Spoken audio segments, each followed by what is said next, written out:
What's going on, team? Happy belated Valentine's. I hope everybody had an amazing day with their partners, their family, their friends, because remember, Valentine's is not just about love, it's about friendship as well.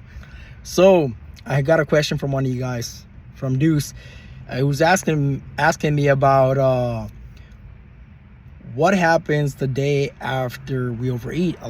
As some of you guys probably did, go out to eat a dinner with your significant other, with your girlfriends, spouses, etc., boyfriends, etc. So if that is the case, if you went out to eat and you think or know that you overate, here's what we do. Well, first of all, the best way or the best approach is to plan the day. If you know you're going to be going out to have a higher calorie dinner than usual, then ideally what we want to do is the day of, we want to have a smaller breakfast or lower calorie breakfast and lunch, so we can save a lot of those calories for the dinner. That way when you go out, you have a lot more freedom to choose whatever you want to eat. You still want to control yourself, right? But that is the number one thing. Really plan out the day. No matter what, just like planning out the week, that is the best approach.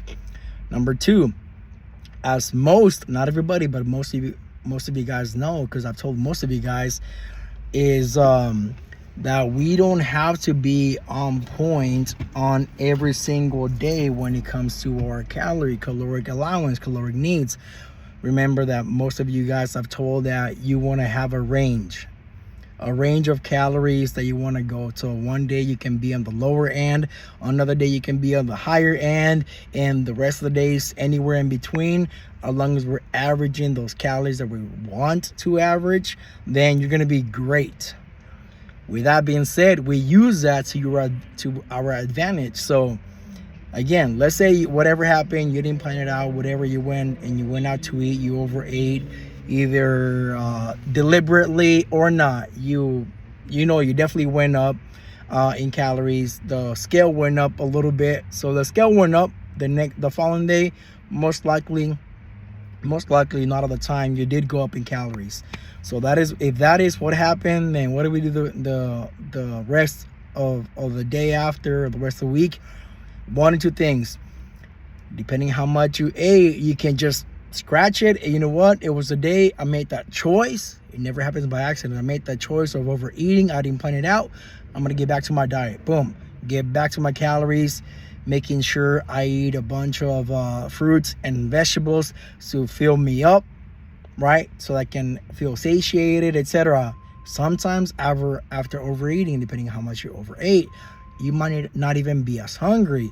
So that's an easy way to either meet your calories for the day that you're supposed to, or maybe shave off a little bit of calories off the top.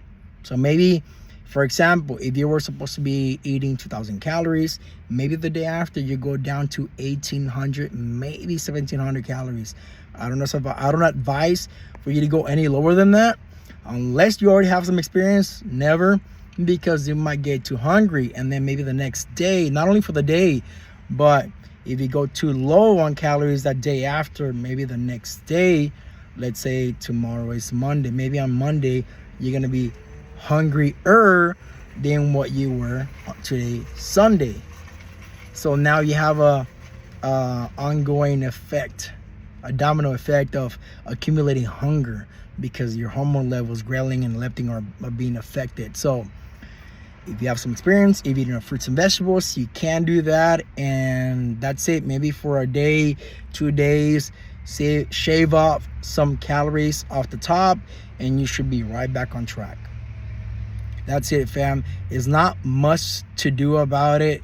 It's been done. What's done is done. Just keep on going with your goal. Now, especially if you have been consistent with your intake, training, all that stuff, good habits, then you should see, after a few days of the weight maybe stalling, you should see another drop after 2 to 5 days.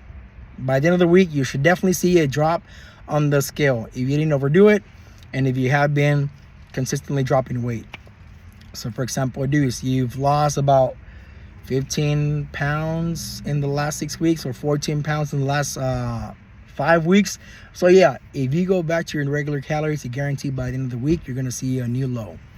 So that's pretty much it. If you have any questions about this or anything else, again guys, the best place to reach me for any help when it comes to fitness and nutrition, as good as the friends we are, through the app. If you do it through the forum, even better, because that way people can hear what you're struggling with and learn from it. We can all learn from it. Even as I'm going, I've been pretty bad about sharing my own experience right now with this 4-week very aggressive fat loss phase that I'm doing, but I'll be sharing about it here soon. All right guys, love y'all. Let me know if you have any questions. Peace.